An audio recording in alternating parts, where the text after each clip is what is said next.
Hello friends, शिल्पी kitchen में आपका स्वागत है। आज हम बनाएंगे क्रिस्पी क्रिस्पी फ्रेंच फ्राइज। तो क्या आपको कुछ फ्रेंच फ्राइज के बारे में इंटरेस्टिंग फैक्ट्स पता है? जैसे कि फ्रेंच फ्राइज जो हैं वो बेल्जियम में ही बने थे और जो अमेरिकन हैं वो कम से कम 16 pounds of French fries every years खाते हैं।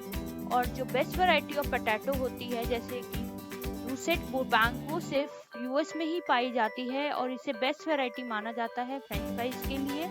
और इसे खाने के भी कई तरीके होते हैं, जैसे वियतनाम में इसे शुगर डाल के खाते हैं तो वहीं अमेरिकन केचप यूज करते हैं, तो बेल्जियम में वहाँ पर मेयोनीज डाल के इसे खाया जाता है। आइए अब हम रेसिपी की तरफ बढ़ते हैं। मैंने सबसे पहले आलू को पील कर लिया था, उसे कट कर लिया था और उसे रेफ्रिजरेटर में 30 मिनट्स के लिए पानी में रख के फ्रिज कर दिया था। और मैंने उसको निकाल के और फिर पेट ड्राई कर दिया टॉवल से। आप चाहे तो किचन टॉवल, किचन के टिश्यू पेपर से या किचन टॉवल से या फैन के नीचे भी उसको आप पेट ड्राई कर सकते हैं, लेकिन आपको उसे अच्छे से ड्राई करना है। ड्राई करने के बाद में यहाँ पर मैं उसमें कॉर्नफ्लोर की कोटिंग कर रही हूँ। आपको अच्छे से कॉर्नफ्लोर की कोटिंग करनी है। कोटिंग ऐसी होनी चाहिए कि वो फ्राइज के ऊपर पूरी अच्छे से लग जाए। अगर कम होगी तो वो फिर आपके सॉगी हो जाएंगी, और अगर ज़्यादा कॉर्नफ्लोर हो गया तो फिर आपको सिर्फ कॉर्नफ्लोर का ही टेस्ट आएगा, फ्राइज का टेस्ट नहीं आएगा। तो इस चीज़ का आपको ध्यान रखना है। और आप ये देखिए, इस तरह से आपको यहाँ पे इसकी कोटिंग करनी है। और अब आप ये पूछेंगे कि इसे हमें पानी में क्यों रखना है? क्योंकि फ्रेंड्स, पानी में रखने से क्या होता है, जो इसका एक्स्ट्रा स्टार्च होता है वो रिमूव हो जाता है और आलू बहुत अच्छे से ड्राई हो जाते हैं, जिससे कि ये बहुत अच्छे क्रिस्पी बनते हैं। तो आपको ये प्लीज स्टेप फॉलो करिएगा, इसे स्किप मत करिएगा। और यहाँ मैंने तेल गरम कर लिया और अब मैं अपने फ्राइज डाल रही हूँ जो मैंने फ्रीजर में से निकाले थे।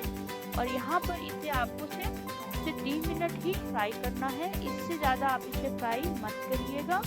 इस बात का आपको ध्यान रखना है। और इसके बाद आप इसे फ्रीजर में वापस से 10 मिनट के लिए रख दीजिए, या फिर आप इसे रूम टेम्परेचर पे ठंडा करके और इसे स्टोर करके फ्रीजर में रख सकते हैं और 1 वीक तक आप इसे यूज कर सकते हैं। उसके बाद मैंने इसे वापस निकाल लिया है और अब मैं इसे सेकंड फ्राई कर रही हूँ।